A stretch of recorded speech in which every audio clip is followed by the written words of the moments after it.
Hey Annette, how you doing? Hi, Jason. Fine, fine, thank you. So, like I was talking about, I'm just going to ask you a bunch of questions about OP and the whole process and how you're feeling at the Mm. moment and whatnot, and you just answer however you'd like to. Yeah. Okay, so the first place I always like to start with is how did you find me and what was the process that you went through that made you decide, oh, okay, cool, I'm going to email this guy and try this guy thing. Well, I didn't know I had OP because I just had this sort of pain there, and I just had to have a CT scan for some other issue, and it came back that I had OP. It was an inflammation there. So I went to a couple of physios and told them this is what I've got, and they were just like, and they gave me, just here's your little stick figure drawing and lie down and put your leg up and down like this and put your leg up and down. And after one or two episodes of this, I thought, oh no, this is they don't know what they're talking about. Not saying that physios are bad, but I just didn't think they had the knowledge. So I looked through the internet and I found all this stuff about pelvic floor, and I thought, no, that's not what I've got. And then I came across your website and I thought, oh my God, there it is. There's a little picture of it and there's all this information about it. And then I saw that you did Skype, consultation. So that's when I contacted you. Okay. So you contact me. We set up. We have a Skype consultation. We have the first one, and I get you to start lifting weights straight away. Like straight away, Yep, it's like here's a weight on the ground. Go lift it up. What's your initial yep. thoughts? My initial thought was, I have a bad back and I can't do this. You're going to make me lift weights, and I know that that's going to hurt my back because I've done this sort of thing before and it hurt my back, and I was very concerned about it hurting my back. So I started with really light weights, and you laughed at me. I feel like it would have been a controlled laugh though, rather than a Yeah. full on. Well, you basically said, are you kidding? Is that what you're lifting? Because I had two 4 kilogram weights in a shopping bag. That's what I was lifting. That's a perfectly fine place to start for about like three or four goes. So I always found your story so interesting because you'd had such a history with different things going on with your body and dealing with different issues over a long period of time, like with your back and whatnot like that.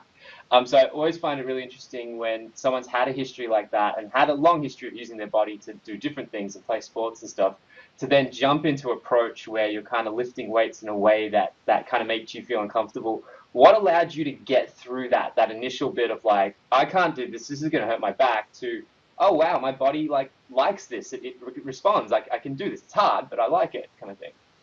Well, it took me a long time to get the deadlift, how you do it properly. It took me like 4 weeks or something. And I also had a personal trainer that also could just refine just a couple of things. So with him as well as you, obviously, I started to get the action correct. And when I got the action correct, I felt more confident that I was using not my back to lift. And then I was quite conservative in putting the weight on. Like you'd go, we'll put another 5, 10 kilos on. I go, nah, let's put another 2.5 on. So I took a long time to get up to the weight that I'm lifting now.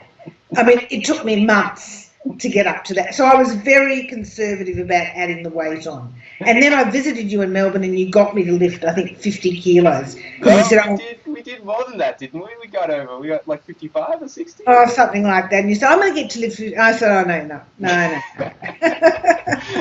So for anyone trying to get someone to lift weight who doesn't want to lift weight, just don't tell them what the weight is. No, that's quite a good thing, actually. Yeah, that's quite good. So it was really great for me to see because like what you can see in people and what I saw in you as you do it is you see this confidence in the body and in your body language in just even how you go to pick the weight up to set up for the exercise. You can see that like your hips connect to your feet and you can just see everything slot into the place and this like confidence develop as you started Mm-hmm. to lift, which just became really obvious with you. So as you Yep. started to sort of lift more weight and you kind of felt more confidence, at what point did you start to go, you know what, I've kind of got this under control. Like I think I can, like, where was the tipping point for you where it went from like, geez, this seems like I don't know what's going on. Everything's too hard to, oh, wait, maybe I can do this. Like, I've got this. Well, it took probably about 2 months actually. So for those of you out there that think, some people it takes longer than others, and it was probably around about 27 kilos, 30 kilos. I started thinking, oh yeah, I can lift a reasonably heavy weight for my height and age and build and stuff. And then I started going, all right, well I can lift another couple of kilos and 5 kilos, and then I started thinking, okay, I can do this. And I suppose with the other exercises as well, some of the other things you had me doing, then that was increasing my strength as well. Mm. Just the movement and stuff. And I guess the thing that I'm always really interested about, and I think people really take away, is this idea of, well, so you have this body and it gives you all this kind of fear in terms of, it gives you this feedback that you can't do things. And when you can cross that boundary, like where you're like, oh, okay, instead of thinking of things I can't do, you start thinking about more the things, well, I can do, or I will do kind of thing. And how important that transfer point is for most people, because once you get to that point, then you stop looking for problems and you start looking for solutions, which I always think is really, really important. I think the interesting thing was when we got to the end of the program, sorry to jump to the end of the program, and we're doing the slam ball, I just went out and you said, oh, you could buy a 6 or 8 kilo. I just went out and bought a 10 kilo slam ball and started using the 10 kilo one straight away. And it was fine. And, the first few times I thought, oh, this was a bit stupid.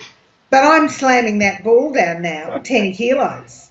Well, see, now you've hit the other particular issue with exercise equipment, which is as much as you have, you could always have more. More exercise equipment? Yeah. We have got exercise equipment all over our house at the moment. We have got boxes and slam balls and weights and it's an addiction. Stuff and things that we balance on. You've seen my place. It's an addiction. There's just crap. I know. Well, I think, it's crazy. We've got stuff. So every time you walk through the lounge room, we go, I'll just quickly slam this ball down.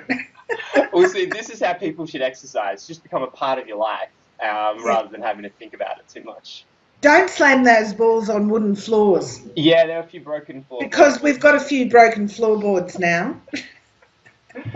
So, in terms of the program and as you were going through it, what was the hardest point for you? Where was the point where you really struggled and you really struggled with the whole thing? Well, I think there were some points where I still struggle with some of the exercises. And they aren't the lifting and the slamming and the jumping. They're the, what is that thing? The hollow body, you lift your legs in the... Hollow body, what's the one where we roll it? What? Ab wheel. The ab wheel. I still haven't mastered the ab wheel, but, one day I'm going to master the ab wheel. So there were a few exercises I just, when we were concentrating on the ab wheel and the hollow body, when they were the exercises we'd got up to, and you were going, well, you need to, just keep pushing through this, and I just got really down because I could not do those exercises without feeling the pain in my pelvis. I just found that I just got really down on that. And then you said, well, let's just leave that hollow body alone and we'll move on to other things. Then I felt better. Well, I think that brings up a really, really good point, in so much as different bodies respond to different things, and you don't know, like even as a therapist, you don't know until you're in it, as to and it's so much, what sports did you play when you were growing up? How did you like to use your body? Were you a dancer? Were you a tennis player? Were you and you never know really what someone's going to respond to until you kind of throw things at them, and then you're like, oh, okay, maybe that doesn't get their core to turn on. But yeah, you were so great at that above the head exercise, which is harder than the hollow body, and it's harder in a lot of ways than the ab wheel, but See, I like doing that. Yeah, you responded. I was doing that the other day, actually yesterday. And Andrew actually said to me, my husband, said, what weight are you lifting on this? And I said, I'm only lifting about 12.5. And he said, oh, that's not heavy enough, Annette. You've been doing that. He said, I'm whacking another 5 kilos. So I lifted 17.5 kilos yesterday. He said, that is not heavy enough. That's a man so I went in there at 17.5 kilos. That's a man after our heart. Yeah, the other thing I really wanted to talk about, so you had a type of OP in terms of you had that constant kind of dull pain, which Yeah. not a lot of people with OP have. They tend to have a pain that's reactive to what they do. But if they rest, it goes away. It's not necessarily a pain that's always constantly with them every night when they're sleeping or every night Yeah. when they're waking up. So I guess what I really want to hear about is the mental side of that, and how you were able to, because it's so much more complicated, how you were able to kind of get your head on top of that, this constant pain that's always there, and how you were able to start dealing with that from a mental side of things as you started to get stronger. Well, look, there was a dull pain there, but I've had dull pains in other parts of my body for other parts. So it's like, you know, it is annoying, but it's not the worst pain you can have. Mm. What was annoying me, I suppose, more was turning over in bed, getting in and out. I was turning over in bed. I could not turn over in bed without getting the pain and getting in and out of bed. And as I started doing the exercises, then one day I sort of realised, oh, I'm turning over in bed and I'm not even feeling anything. But it took me a while to occur that was happening. And that brings up another thing that's really important is when you're focusing on like, oh crap, I can't do I can't get this ab wheel, why can't I do this? Or like, I just want another 2 kilos on that above the head. Your body stops worrying about the things like it can't do, and it's so focused on the things that it can do that when you start doing stuff, you don't even realize it. It's like your body just Yeah. is so focused on healing and getting stronger that it's not worrying about, oh, this is still a problem. It's like, no, I'm focusing. I got to do this. I got to do this. It's like you're in drive mode. I always Yeah. think that's such an important experience. And the thing is, like, there are times when I'm still feeling it occasionally, but not when I'm doing things. Not when I'm rolling over in bed, not when I'm walking, not when I'm even doing a little bit of running. I don't feel it Mm. anymore. I think that's such a The only really... time I feel it is when I do the ab wheel. You will get that eventually, I promise. What was I going to say? I think it's always a really important point. A client once explained to me, like, it's like, tinnitus, that ringing ears thing. Oh, the tinnitus, Yeah, yeah. that's it. That's how you say it. They're saying, like, people who have that, even when they're cured, if they think about it, they'll hear it again. But Oh, if they're yeah. not thinking about it, it'll kind of go away. It's like this, like, ghost that kind of stays there. I Yeah, think yeah. people who've experienced OP and your style of OP often get that kind of like, it's like a ghost of a pain that you don't know if it's real or not. But then the minute you start moving, it's like it's not Yeah, there. it's fine. Yeah, Yeah, because your yeah. body's really, really strong. Mm, mm. Um, so I've kept you for long enough now. Let me ask you just one more question. So I always ask everyone this. If someone was in your similar situation, kind of similar history with the OP and with the pelvic pain and stuff, what would you tell them if they were kind of reading my website and were thinking about trying the Skype process but just weren't sure? Oh, I would definitely tell them to do the program. But, because I would say you've got to do the program, but you have to be committed to doing this, the exercise. And, there were times, as I went away and I didn't do them for a few weeks, or I did them very rarely, and, and you go backwards, and, it is a commitment, and, it is in a sort of a sense a lifelong commitment, but it's really worth it because you don't just sort of cure. I don't know whether you use the word cure or you get your OP under control, or it's probably something you're always going to be susceptible to, but you have to keep. But the thing is, your whole body works better. Everything. I mean, I'm doing stuff I haven't done for years.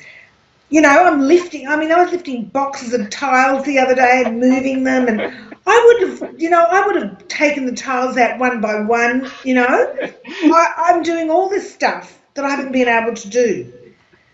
So definitely I would have said. But the thing is, it is time. It's time consuming. It's a And if you're commitment. working full time, you've got a family and you're working, you need to get up early in the morning or do it late at night or whatever.